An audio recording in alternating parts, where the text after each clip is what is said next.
In the name of God, Creator, Redeemer, Sustainer, I am bold, following that, to bring you this word.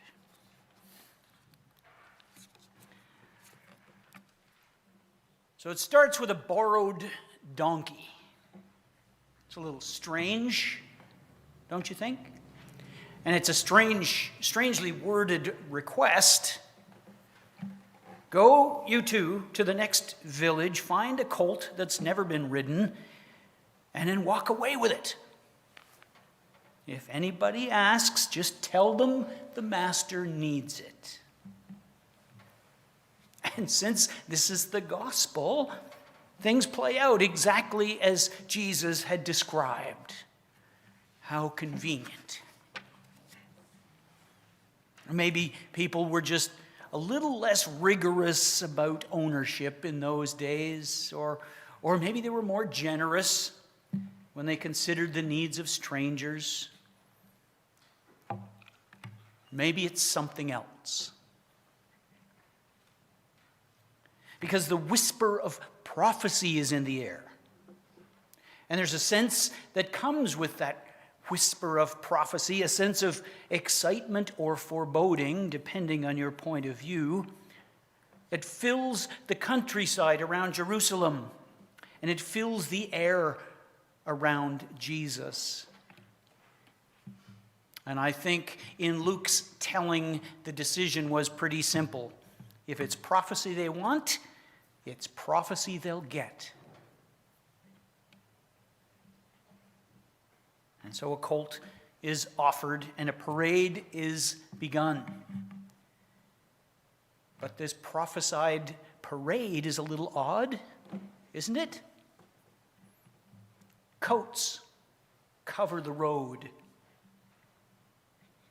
And here in Luke's gospel, I don't know if you were listening or not a mention of a palm branch. Not one. No, Luke makes it sound like a very spontaneous thing. We didn't have time to trim trees. It might be satire, some sort of send-up. Is it a parade? Really? Is it a protest march? We know here in the 21st and something century that one can quickly lead to another.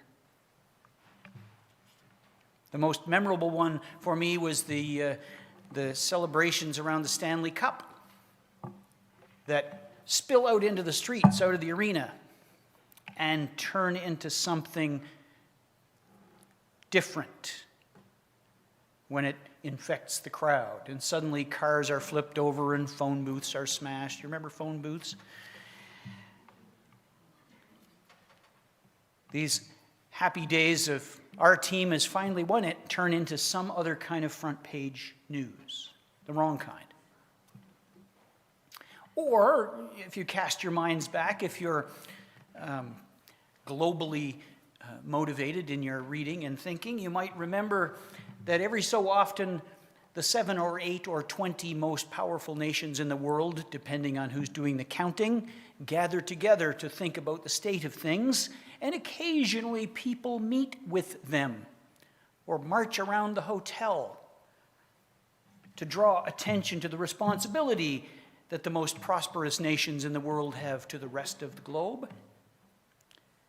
And you'll remember that whenever that happens, there always seems to be a hint of the disaffected, an element lurking just on the edges of the crowd, ready to riot.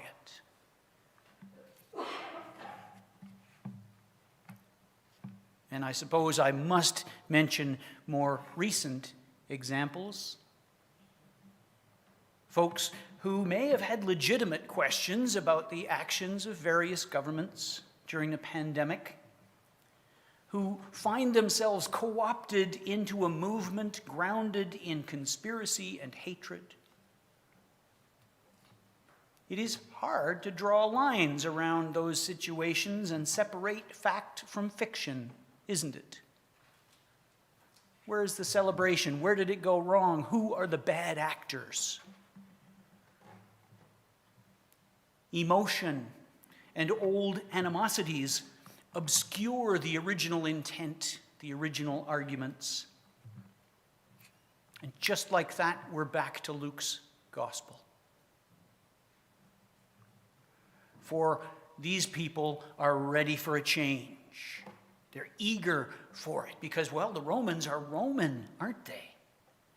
And the old guard, the people of the temple who were supposed to protect us and keep us safe and in line with God's laws and God's purposes, they seem to have joined the opposing team. Nothing is going as we want or as we expect. We are disaffected and we don't know what to do about it. And along comes Jesus, who is crisscrossing the countryside, healing and teaching and proclaiming a kingdom like no other. Now, Jesus' primary argument seems to be that God is still relevant, God is still present, that God still matters in first century Palestine. And the emotional response of the crowd to Jesus' argument is to declare that Jesus must be the one. He is the guy. It's finally going to happen. He is the anointed Messiah in Hebrew, a term usually reserved for the king. Here is the one who will liberate us. Here is the one who will set himself against all that's wrong with the world at the moment and start a brand new thing. Now, even now, we use that language, don't we, in the church, but in the world too. And it's in both of those places that we find the practical application of these ideas to be another thing altogether. In the case of Luke's gospel, talk of a new king while the old guard is still in charge, well, that's just dangerous. And expecting Jesus to alter the government and rearrange civil infrastructure by revolution, which is what they really wanted, well, that's a point well missed. Emotions and old animosities get the better of this crowd in Luke's gospel too. And even while they were shouting praises to this reluctant new king and daring the authorities to act, the authorities were getting ready to act because that's what authorities do. You want action? You'll get action. There's a moment in this story where we think it might be mollified a bit. Maybe some calm will come to the event. The Pharisees wave down Jesus and ask him to call for order. But that doesn't help much. Jesus knows that change is coming, and he knows that while it won't necessarily be the overthrow of the government, there will be fundamental changes to the way people encounter their own and their neighbor's humanity. And in that humanity, the power of God will be revealed, and that might change a lot of things. But this is not primarily about a new world order. The authorities, such as they are, want control, and they demand that Jesus exercise that control. Master, make them stop. Shut this down. Nothing can stop this, is what Jesus says. If they're quiet, even the stones will shout. Jesus knows the work of God when he sees it, and he knows an unstoppable movement when he's part of one. Now,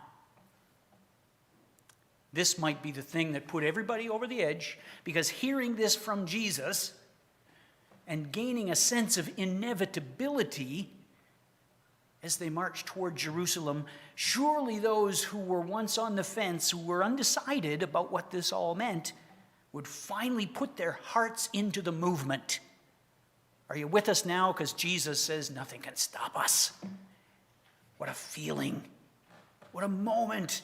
The cheers will get louder, the dancing, the hoping. The sense of impending victory must have been palpable. But the change that Jesus represents and the change that people want are not the same. Most of this crowd in Luke's gospel are convinced that they are fighting to get their country back. They want to regain control. They want to rule themselves again. This parade to honor Jesus has more than a hint of nationalism in it. The feeling that soon this will be ours again and things will be normal.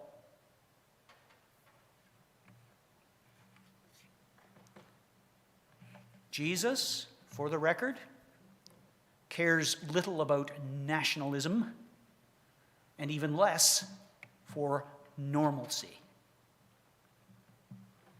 A breaking point is coming. And there will be another parade. Yes, there will. And more voices will be raised, only this time in self-defense. And the crowd will revert to their fearful positions and renounce the person they once hailed as king. And that parade will continue from the city center to Herod's palace to the killing ground. And it will seem for a moment like nothing has changed. That's a story for another day. For today, might we consider that every movement, every call for change, every Jesus moment balances on a knife edge. At the sign of a mixed message or a misinterpretation, the whole enterprise can be sent crashing off in a dangerous direction. And even then, God stands ready to redeem our missed opportunities and help us recover from our self-made disasters. Easter is the proof of it. That is the truth that rests at the center of the gospel. And it is the good news that waits for us at the end of this perilous, passion-filled week. Amen.